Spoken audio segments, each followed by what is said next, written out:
Welcome back, everyone. This is the X Zone. I am Rob McConnell. We're coming to you from our broadcast center and studios in Crystal Beach, Ontario, Canada. If you'd like to contact us, X Zone at X Zone Radio TV on all social media sites, X Zone Radio TV. To find out about the programming we have available for you 24/7, 365 on the X Zone Broadcast Network, visit www.xzbn.net. And for the programming of the X Zone TV channel and SimulTV, simultv.com. My guest this hour is longtime MUFON board member Tim Whitmore, and he had been a San Antonio, Texas resident since 1984. Now, originally from Tulsa, Tom graduated with a degree in business administration from Portland State University and had a career in the financial industry since the 1970s. He was most recently employed as a financial analyst with a local firm in San Antonio, where he retired in 2019.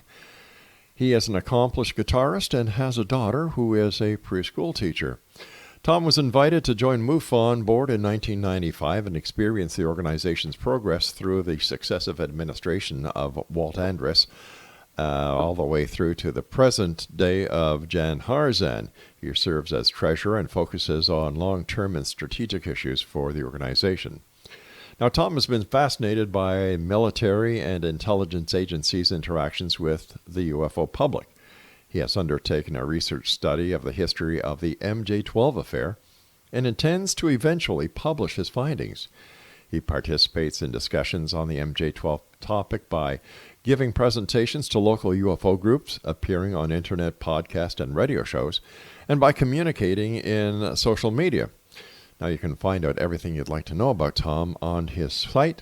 It's www.tomwhitmoreblog.wordpress.com.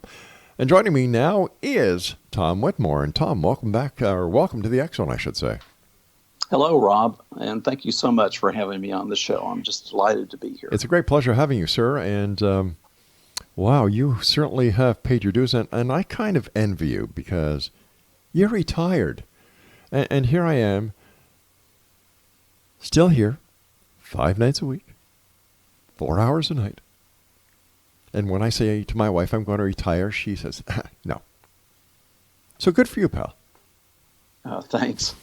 I know a lot of people don't know what to do with themselves when they retire, but I do have a purpose in life here. So I can certainly see that. How did you get interested in the UFO topic, Tom? Well, I've been interested since I was about 11 years old. Mm-hmm. I was at a friend's house and I saw a book by Donald Kehoe, Flying Saucers Top Secret. And that piqued my interest, and I started reading Donald Kehoe's books. And back then in the 60s and 70s, UFOs were in the mainstream media quite a bit, quite a bit more than they have been, in the 80s and 90s and so on. So I didn't get active in the field until around 1990. Now, in the 1980s, I happened to turn on the TV and see the UFO Cover-Up Live program. And then a little bit later, I was walking down the street and I saw a UFO magazine and I bought it and read it. And it had a lot of the current rumors at the time about crash saucers and alien bodies and underground bases and all this. And I got really interested in that because I've been reading history, since I was a young person, stacks of history books. And I learned a lot about how governments operate in their own interests. And I started getting interested in espionage and psychological warfare, and combining that with possible intelligence agency and military involvement in the UFO field. It all came together for me. And how long have you been with MUFON, and what was your motivation to join MUFON in the first place? Well, when I started really getting interested in the field and I decided to become active, I really started reading UFO literature. I started keeping up on the field, and I found out about MUFON. Now, I was living in San Antonio, and MUFON was being run out of Seguin, Texas by Walt Andrus at that time. And Walt would attend the local meetings in San Antonio, so I started attending the local meetings, and I had the privilege of getting to know him. And eventually I was able to become the state section director. I had passed the field investigators exam, and I was doing some field investigations and running the local group. During that time, Mr. Robert Bigelow began to get involved with the UFO groups, and he started funding certain research projects. And Walt Andrus asked me to administer some of the disbursement of the funds, and then later I was invited onto the board in 1995. So, what is it about MUFON that has caused you to be involved with the organization for such a long time? Like, how many years have you been with MUFON? Well, I've been with MUFON since the early 90s. So, this is, you go back from 2019 and my goodness, it's going on 30 years. So it has been a long time. And I feel that the UFO field is a crazy field. And being on the MUFON board and being involved with MUFON, we have normal, sober, business type problems to address, but also with the craziness in the field, it's easy to just want to walk off and quit because as a volunteer, and I'm a volunteer, and the board members are not paid, and I want to make that clear. In fact, I've spent many thousands of dollars of my own money serving on the board over these many years, but as a volunteer, it's very easy to just walk off and quit. And I didn't think that was right. And once I got on the board, I decided to stick with it. And MUFON has had its ups and downs over the years, as many people know. But the board has been pretty stable over the last number of years, and we have really stuck with it. And now, after 50 years, MUFON is still here. How is MUFON, in your opinion, fulfilling its mission? Well, MUFON does basically three things. We maintain and administer a network of field investigators. We publish a MUFON monthly journal and website, and we put on an annual symposium. Now, within our field investigation network, and we have a number of state directors, upwards of 40 state directors, and then many other state section directors. But we take in anywhere from 500 to 1,000 case reports every month. And then we publish articles, and we publish sighting reports in the monthly journal. And then at our annual symposium, we invite top-level presenters, prominent researchers and prominent scientists in the UFO field to speak at our annual symposium. And we also publish a booklet of the symposium proceedings every year. And in addition to that, we publish an excellent field investigators manual. And it's kind of ironic because when I hear some of the criticisms of MUFON, I can tell that people don't own a copy of the Field Investigators Manual. It's extremely detailed, it's very specific, and it provides excellent training and preparation for UFO field investigators. How many members does MUFON have in the United States?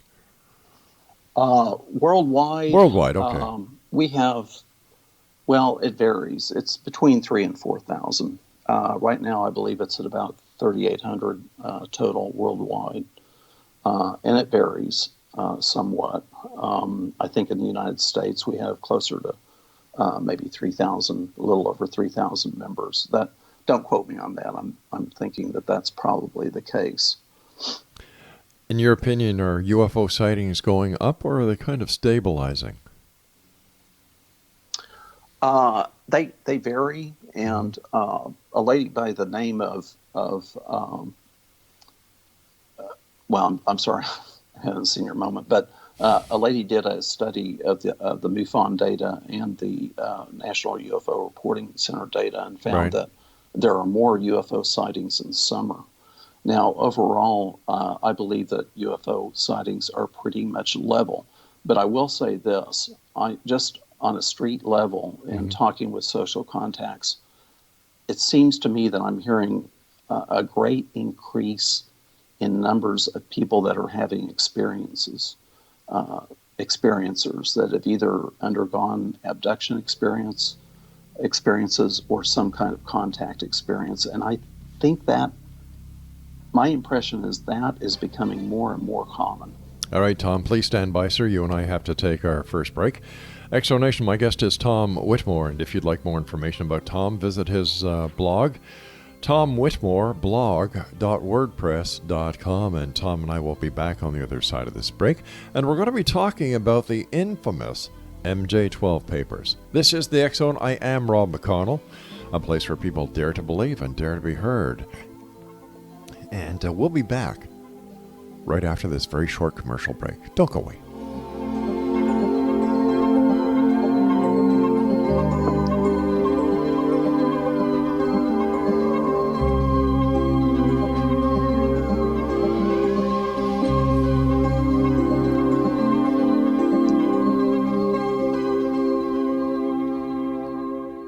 All right, Craig.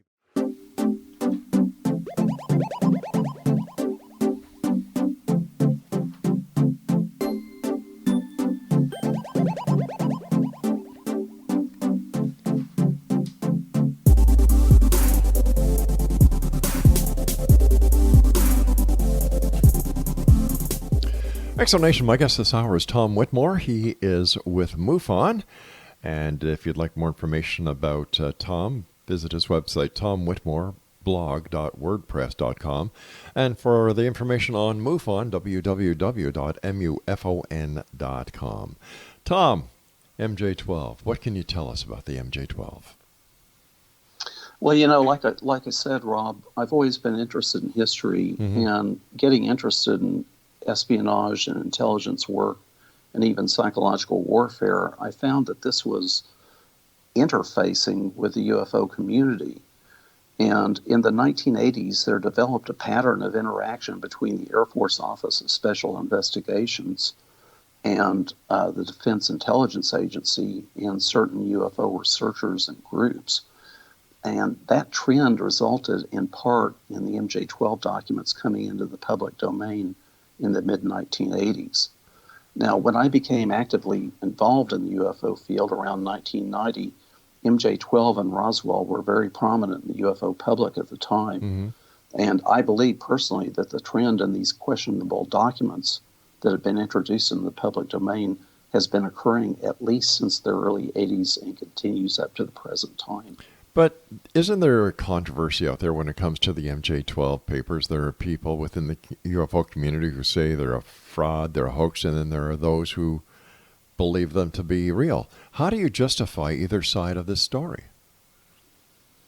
Well, there are a couple of ways to look at it.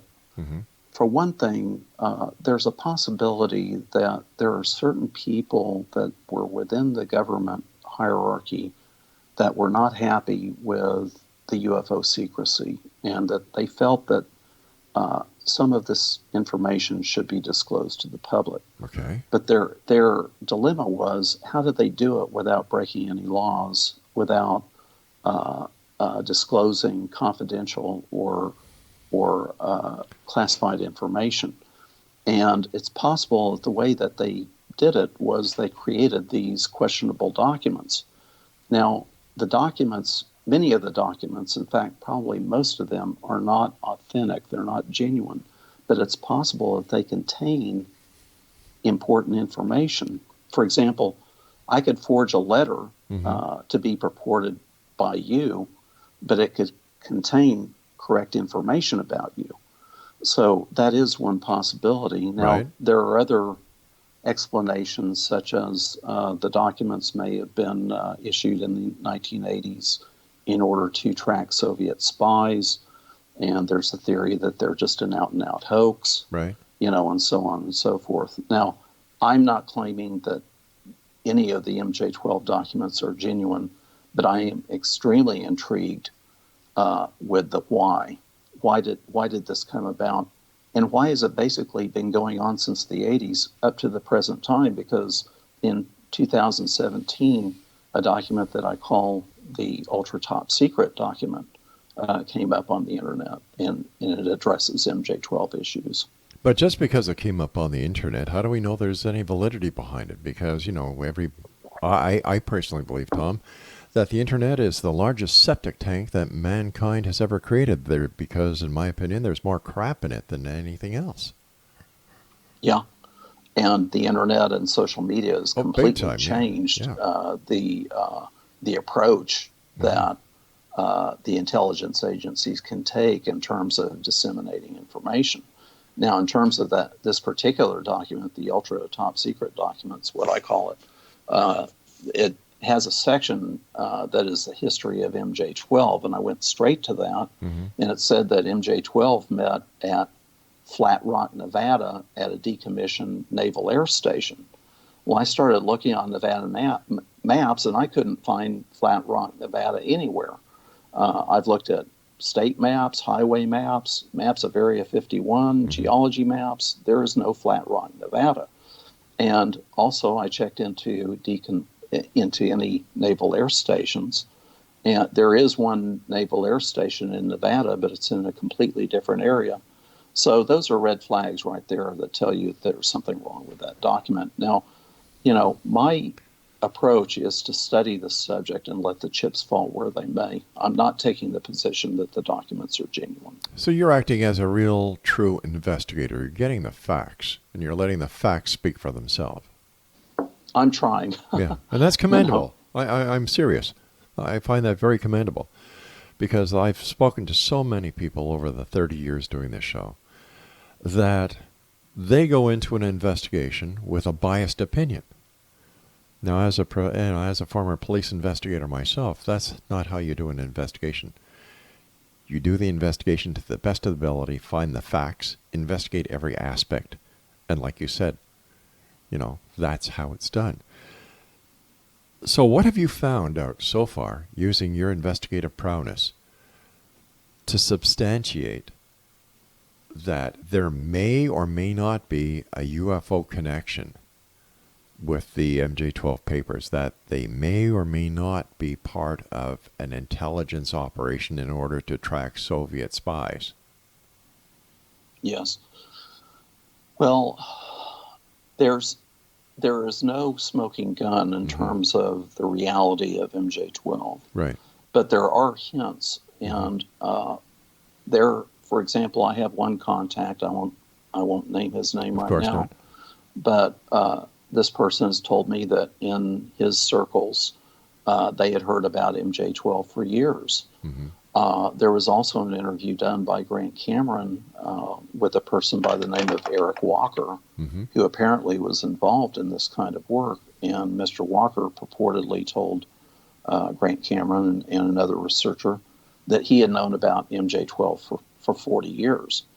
So these are little hints and little bits of information that we get that there might be truly something to it. Now, I'm sorry, I was just going to ask you, is there any connection between Grant Cameron's book, Red Star Charlie, and MJ-12? I haven't read his book. I've heard him tell a story about seeing the UFO and the UFOs up there in Canada. And I think that got him interested in the subject to the point that he decided to dig into things as much as he could. And he did do some commendable work in going to all of the presidential libraries, and which are part of the National Archives, by the way. And he went searching for information. But if MJ-12 does exist, or if it did exist, it's been very well hidden, and we're not going to find anything in publicly available documents. Now, in my work, I'm looking for clues. I don't expect to find a smoking gun. It would be fantastic if I did. Right. But I am looking for clues, and I've turned up a couple of interesting things. What has been so far your most significant aha moment? The so-called Eisenhower briefing document, which is a question document, and there have been many things that have been found wrong with it. But it's purportedly a briefing for President-elect Eisenhower before he took office. And the briefing document was dated November 18, 1952. I went to the Library of Congress, and the Library of Congress has the personal papers of General Nathan F. Twining. And Nathan F. Twining is an alleged MJ-12 member. I went through his daily logs. He had a secretary, of course, that wrote down everything everything he did during the day, who he met with, at what time, Yeah. and what occurred. I went through the entire 1952 year, and I'm going through day by day by day, January to July through September, October. I get to November 18, the same day that the Eisenhower briefing document is dated. And on that document, it shows that Nathan F. Twining met with, I believe, James Lay concerning President Eisenhower.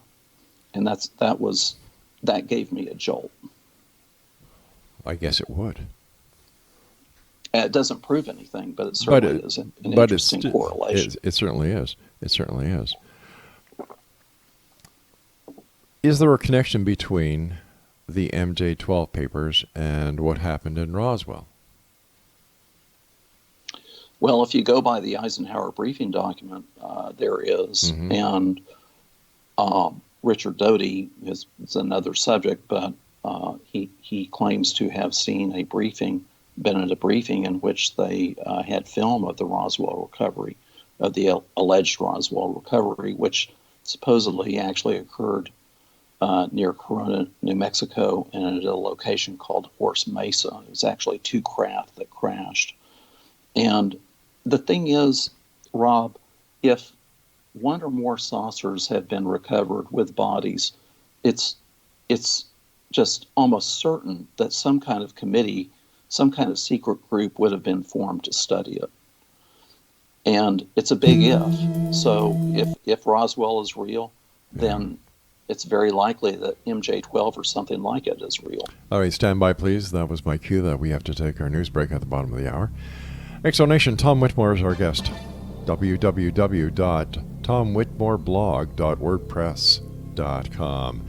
And we'll be back on the other side of this break as we continue this very interesting conversation on MJ-12, UFOs, and MUFON.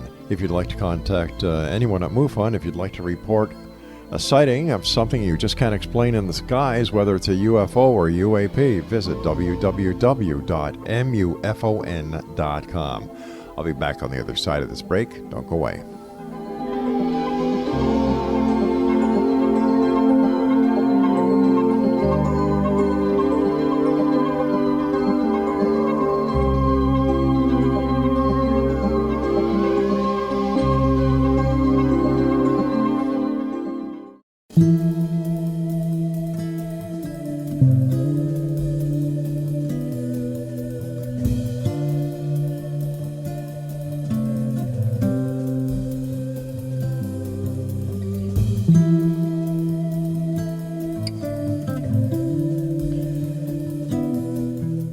XZonation, Tom Whitmore is our special guest. Tom is one of the directors at MUFON.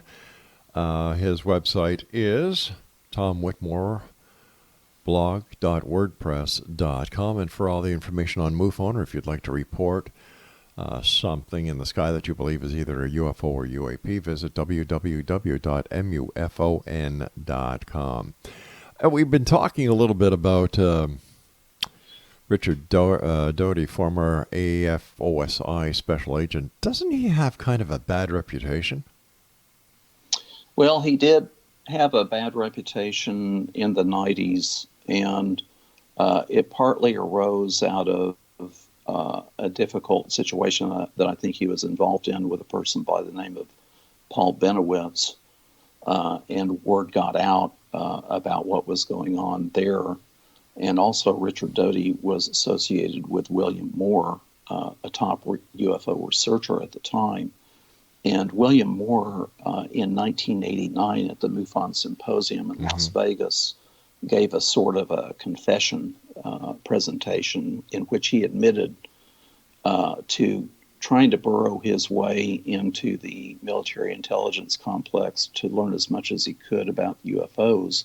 And in doing so, in a kind of relationship, he acted as an informant to AFOSI and possibly other groups. So Richard Doty was a contact of his, and actually Richard Doty recruited Bill Moore.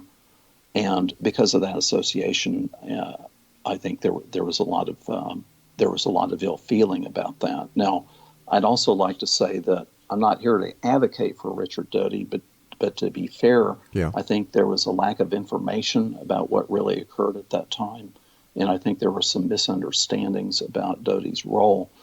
Doty was a special agent for the AFOSI, and he was under orders. He was doing what he was told to do. Let's talk about the To the Stars Academy. What do you think about the current community, the UFO community, and the association with TTSA? Well, I think we all in the UFO community were really excited when TTSA came out. And there's this very intriguing relationship that Tom DeLonge claims to have had with at least one top general in the DoD that was apparently feeding him information and giving him a green light to go public with this. I do think, though, unfortunately, that the way that To the Stars Academy has rolled out some of this information, that it's caused a lot of confusion. And I think because of that, there's some ill feeling in the UFO community. Even though I think there are a lot of people in the UFO community that view TTSA positively and still have a lot of hope that they're going to be coming out with important information in the future. I have a bit of a problem understanding or actually putting any credibility into the disclosure issue, because here we are in a world that is run by computers, basically. And you have organizations like WikiLeaks who have brought forth documents on, presidential candidates, and you have other hackers who've broken in and stolen government information. And yet, if anybody wanted to cause a major coup within the American government, all they would have to do is hack a computer, get the information that was proof positive that UFOs are real, they are from another planet, that there has been government interaction with them, and that, they are here and we've known about it for years, and yet nobody's come out with that information. Well, and WikiLeaks has released a lot of information, and some other hackers have done some interesting things. But I think we have to remember too, Rob, that there's a lot of information in the government that has not been hacked and that has not come out. I agree. And we have to realize too that if the UFO information exists, it's either very hard to get to, or it's very well hidden, or possibly doesn't exist at all. But going back to Richard Doty for a second, Richard Doty has said that after, and he said this in interviews, that after the Air Force got out of the UFO business in 1969, after the Condon report, that the Air Force went shopping around for another agency to take up the UFO problem, and the Defense Intelligence Agency did, and that the Defense Intelligence Agency became the clearinghouse for UFO information. So it's possible that whatever information is kept is somehow within the confines of the Defense Intelligence Agency. And Doty even said that the Defense Intelligence Agency even had a group that investigated abductions. But to investigate something and to come to a conclusion based on that investigation are two different things. Yeah. But we don't know what information they have. And we don't even know if those investigations really happened. Yes, that's right. We don't have confirmation. Exactly. Exactly. When it comes to the Tic Tac video and the gun camera footage that kind of launched TTSA, thanks to the reporters at the what newspaper in New York was it? The New York Times. Yeah. There's a lot of controversy about this now. When you've got one of the questions that I had was, why the Navy? Why not the Air Force? How come no other branch of the military has reported these, only the Navy? How come none of the satellite defense systems picked up these Tic Tacs? There's so many questions that have yet to be answered, and yet so many people are taking the legitimacy of the sighting. I'm not saying that the sighting didn't happen. I'm just trying to justify how people jump to the conclusion that they have to be UFOs from another planet instead of just experimental aircraft that have been under development for several years, especially when we know for a fact that there has been experimental aircraft tested in that very area where this Tic Tac sighting was made. So how do we justify the jump from experimental terrestrial to something that is from outer space? Yeah, it's possible that they are experimental or advanced aircraft that we don't know about. Right. But the problem with that, as I see it, is that the performance of these aircraft is so way beyond anything that our conventional technology is capable of that it tends to make me think that it may not just be advanced technology on our part. Now, we have to remember, too, that the pilots themselves saw these objects performing the maneuvers that they did that were way, way beyond anything that we know about at this time, at least publicly. But I think that their testimony, I think it's hard to discount their testimony. Oh, I'm not trying to discount their testimony by any stretch of the imagination. What I am trying to say is that they themselves, and no one has been able to prove that they are not experimental aircraft, that we have not superseded what the public knows about the defense industry and what the defense industry has been capable to do without public knowledge up to this point. You know, we can point to the Aurora, we can point to the Pegasus launches, and so on and so forth. I'm saying that how can we make the positive assumption, and TTSA is doing a great job of this, by pointing the public with the media attention that they've gotten to this being proof of extraterrestrial existence. Yeah, well, I agree with you. We should be careful in evaluating this, but another problem that we have is we actually have a very limited amount of information about it. Yeah, that's true. We have these little video clips that they show, of the object on the gun camera film, but there's much more video. There's much more footage of the behavior of these craft, but all we have are these little snippets, and we have the testimony of the pilots. We're dealing with limited information. In the broadcast industry, you take a lot of footage, and what you do is you use the most tantalizing, the most sensationalistic footage to make your point. So you don't see the before and you don't see the after, and it's usually the footage before and after that really tells the story, not just what the editor wants you to see. You were also mentioning about the American government dropping their UFO investigations. I mean, the Air Force. Up here in Canada, the Canadian government has dropped it totally and put it in the lap of Chris Rutowski at the University of Manitoba. Yeah. Hey, listen, so when we come back, let's talk a little bit more, and thank you so much for coming on. This has been a great hour. Exonation, our guest this hour is Tom Whitmore, www.tomwhitmoreblog.wordpress.com, and Tom and I will be back as we wrap up this hour here in the X-Zone from our broadcast center and studios in Crystal Beach, Ontario, Canada. Don't forget www.xzbn.net for the X-Zone Broadcast Network, and for all the programming available to you on the X-Zone TV channel, www.simultv.com, where you can watch SimulTV now on Roku.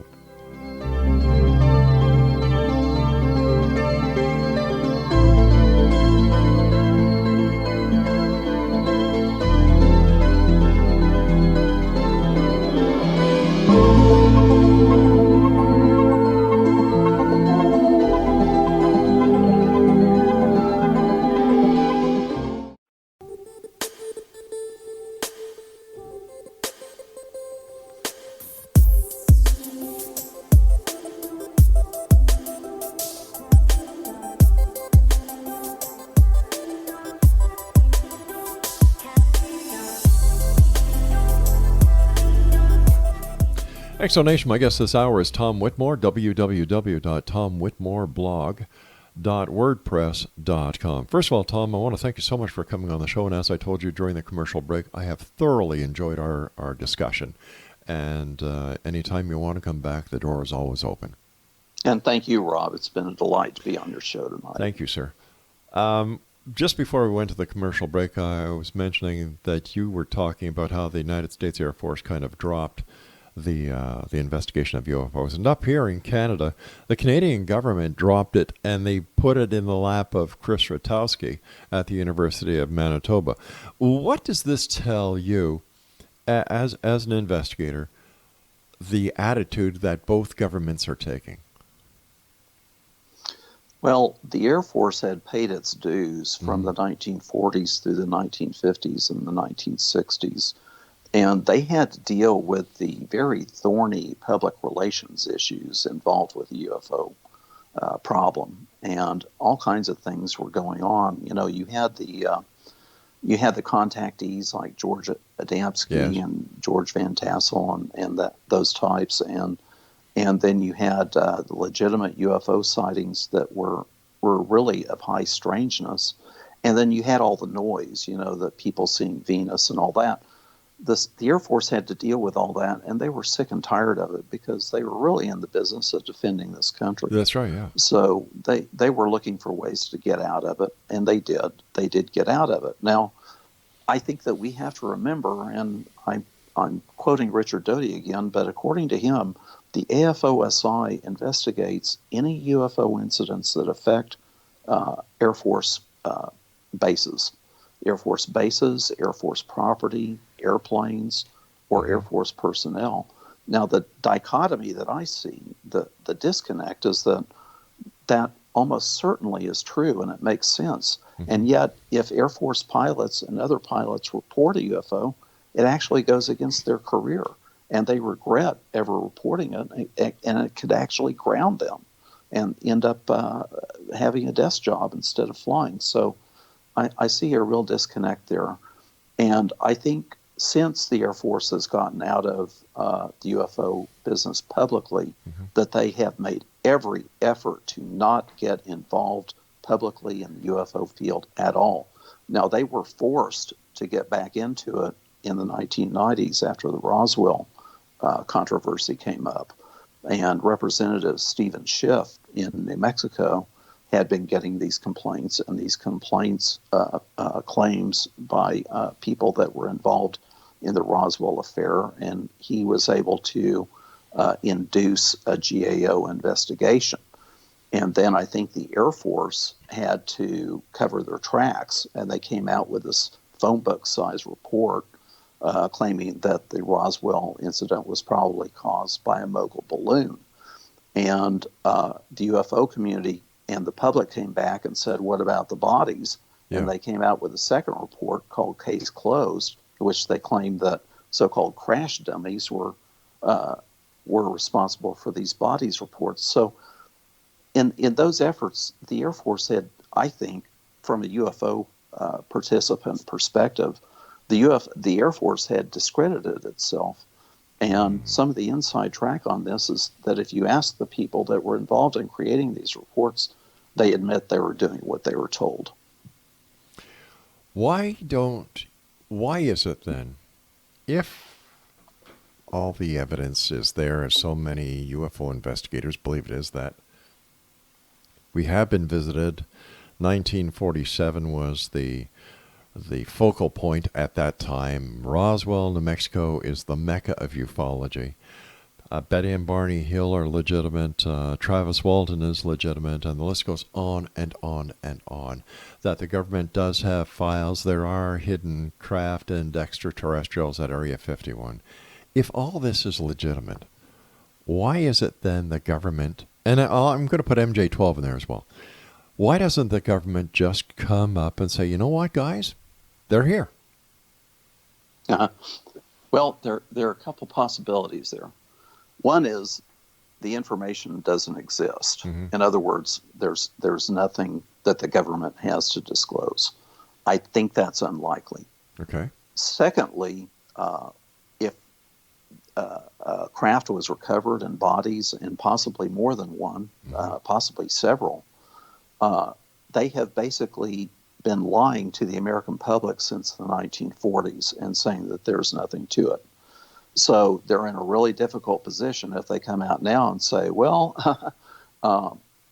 we want to tell you that there is really something to this and we do have proof. Well, that's going to create a very awkward situation, to say the least. A third possibility is that there's bad news in this. I see. That there are things that people are not going to want to hear, and you get into the business of being careful what you ask for, because you may not like the answers that you get. And that could possibly be a reason why there has not been more disclosure. Is it possible that even if the President of the United States came out and said, listen, they're here, that people wouldn't believe him? Or that other leaders of other countries would come out and say they're here, that nobody would actually believe them? Yeah, and things have gotten so confused now with the internet and this 24-hour news cycle and partisan-type news reporting and fake news. It's almost getting to the point to where people don't know what to believe. And I'll tell you personally, when I see a news report, I often just take it with a grain of salt, because I don't have the time and the energy to investigate all of that and find out what the facts really are. It wouldn't surprise me in the least if, even if a certain amount of disclosure or confirmation occurred, that a lot of people wouldn't even accept it, wouldn't believe it. Do you think disclosure will eventually happen? I don't know. Some people think that it is going to happen eventually. I personally have the theory that this information has been introduced into the public through a backdoor process, through these questionable documents. Right.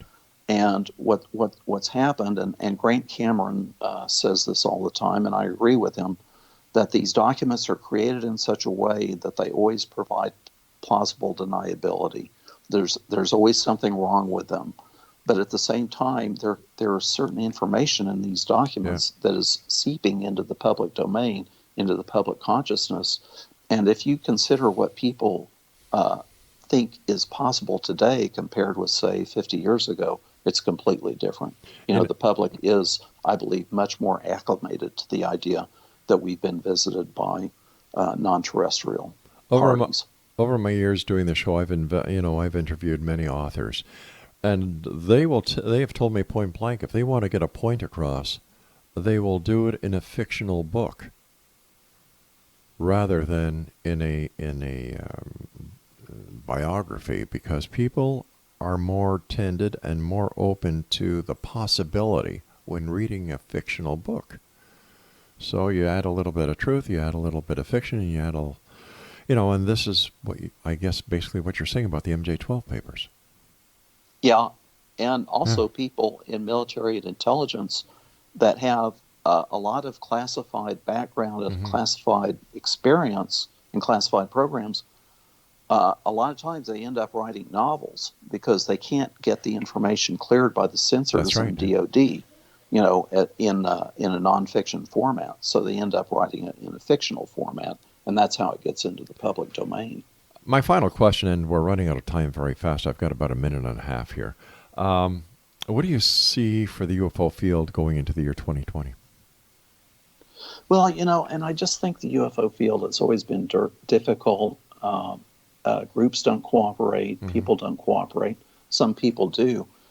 But it would be fantastic if we could somehow all get together and pool our information. Isn't it? Yeah. And I think that social media certainly provides a possibility for people to cooperate more.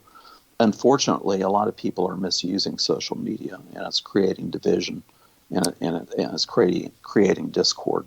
I think we just have to keep at it and do the best that we can with the resources we have, and keep working at it and be patient. Tom, I want to thank you so much for coming on the show. Thank you for the investigations that you're doing and the professionalism that you bring to the table. It is sincerely appreciated. Please keep up the big work, the great work that you're doing. and let our listeners know once again how they can find out more about you and the work that you're doing. Yes, you can read my blog at tomwhitmoreblog.wordpress.com, and you can message me there. I'm also on Facebook, Tom Whitmore. You can friend me, and we can communicate by Facebook Messenger. And Rob, I want to thank you again for having me on your show. It's been really great. I've really enjoyed it. It's been my great pleasure. I look forward to the next time you visit us, Tom. Please don't be a stranger. Okay, thank you. Merry Christmas, Tom. Merry Christmas to you. Exonation, Tom Whitmore. Once again, Tom Whitmore, blog.wordpress.com. And don't forget, MUFON, MUFON.com. I'll be back on the other side of this commercial break with the news as we continue here in the X Zone from our broadcast center in after 30 years saying Hamilton every night, let me try that one again. From our broadcast center and studios in Crystal Beach, Ontario, Canada, right on the shores of Lake Erie. The X Zone will continue on the other side of this break. And just before I go, don't forget, if you'd like to get your top box of Simul TV's great packages, all you need to do is go to their website at www.simultv.com. I'm Rob McConnell. This is the X Zone. Don't go away.